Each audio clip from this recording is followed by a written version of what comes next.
স্বামী স্ত্রীর বন্ধুত্ব ব্যাপারে রাসূলুল্লাহ সাল্লাল্লাহু আলাইহি ওয়াসাল্লাম আমাদের কি শিখিয়েছেন। ইসলামে স্বামী স্ত্রীর সম্পর্ক সবচেয়ে বেশি বন্ধুত্বের।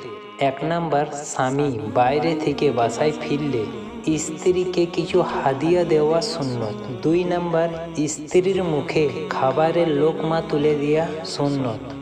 3 নাম্বার, স্ত্রীর সাথে এক প্লেটে বসে খাওয়া সুন্নত। 4 নাম্বার, পানির পাত্রে স্ত্রীর ঠোঁট লাগানো স্থানে ঠোঁট লাগিয়ে পানি পান করা সুন্নত। 5 নাম্বার, স্ত্রীর মুখে থেকে খাবার নিয়ে সেটা খাওয়া সুন্নত। 6 নাম্বার, নামাজে যাওয়ার আগে স্ত্রীকে জড়িয়ে ধরা ও চুমু দেওয়া সুন্নত। 7 নাম্বার, স্ত্রীর সাথে সালাত আদায় করা সুন্নত।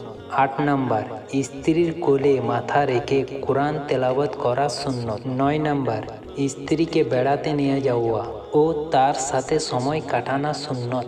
10 নাম্বার, স্ত্রীর সাথে রাতের বেলায় হাঁটতে হাঁটতে গল্প করা সুন্নত। 11 নাম্বার, দুজন একসাথে খেলার প্রতিযোগিতা করা সুন্নত। 12 নম্বর, স্ত্রীর সাথে সৎ ব্যবহার করা সুন্নত। 13 নম্বর, বিয়ের সময় স্ত্রীর মোহর পরিশোধ করা সুন্নত। ভিডিওটা ভালো লাগলে লাইক, শেয়ার এবং চ্যানেলটাকে সাবস্ক্রাইব করে নিন নতুন নতুন ভিডিও পাওয়া